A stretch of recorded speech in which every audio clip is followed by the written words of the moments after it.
সব চলবে না। আর আমার জন্য তুমি না খেয়ে অপেক্ষা করো সেটাও আমার পছন্দ না, কারণ আমি তোমাকে আগেই বলেছি তোমার আমার বিয়েটা কাজীর কাবিননামা পর্যন্ত।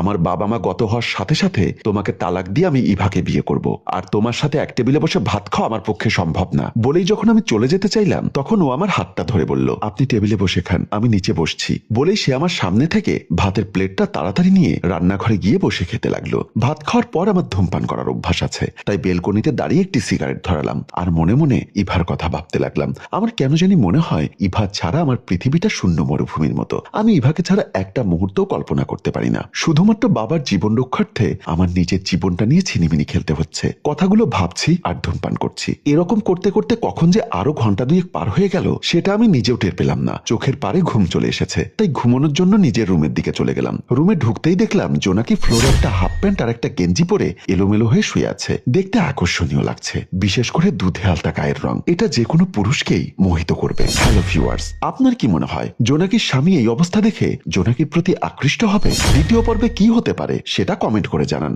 আমরা আপনাদের প্রচুর পরিমাণ কমেন্টস এবং শেয়ার পেলে এই গল্পের দ্বিতীয় পর্ব নিয়ে আগামীকাল হাজির হব। মনে রাখবেন, যে গল্পের ভিউজ এবং কমেন্টস ও শেয়ার কম হয় আমরা সেই